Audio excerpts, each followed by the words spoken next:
ተውበት ለማድረግ ምንድነው ሸርጦች? የተውበት ሸርጥ ምንድነው? የተውበት ወይንም የንስሐ ሸርጥ ሶስት ናቸው። የተውበት ወይንም የንስሐ ሸርጥ ስንት ናቸው? ሶስት ናቸው። ትክክለኛ ተውበት ትክክለኛ ንስሐ ይሆን ዘንድ እነዚህ ሶስቶቹ መስፈርቶች መሟላት አለባቸው። التوبة النصوح لها ثلاث شروط ትክክለኛ ወይንም ጥርት ያለ ተውበት ሶስት መስፈርቶች ያስፈልጉታል። አንደኛውና የመጀመሪያው መስፈርት ምንድነው? الندم على ما مضى ስላለፈው ኃጢአት መጸጸት ነው። ሁለተኛው ደግሞ الإقلاع ያን እየሰራህ ያለውን ወንጀል እርግፍ አድርገህ መተው ነው።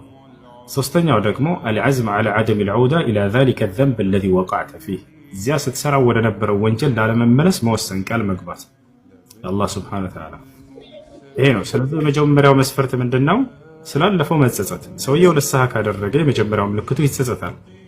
ምልክቱን በራሱ ላይ እንዴት ማወቅ ይችላል? ይሄን መስፈርት ማሟላቱን ከተባለ ያን ወንጀል ባስታወሰ ቁጥር አይደሰትበትም፣ ይጸጸታል እንጂ ምናልባትም ሊያለቅስ ይችላል፣ ልቡ ይሰበራል። ያኮ ጌታዬን አላህ ያመጽኩበት ጊዜ ነው ብሎ ያን ጊዜ ማስታወስ ራሱ አይፈልግም።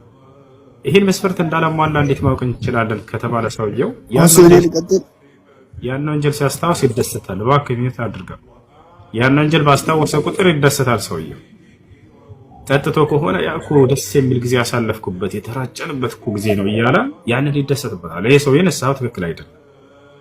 ያው ታስገብታችኋል አይደል? ሁለተኛው መስፈርት ምንድነው? الإقلاع ያን ወንጀል አሁን ላይ እየሰራ ከሆነ እርግፍ አድርጎ መተው አለበት። እየሰራ ንስሐ አድርጌያለሁኝ ይሄ አይሰራም። እንደዚህ ንስሐ ካደረክ ያንን ነገር እርግፍ አድርገህ ጣለው። በቃ እየጠጣህ ከሆነ አርግፈህ ጣለው። ቤትህም ውስጥ ካለ አውጣውና ደፋው፣ ጣለው ወደ ውጭ።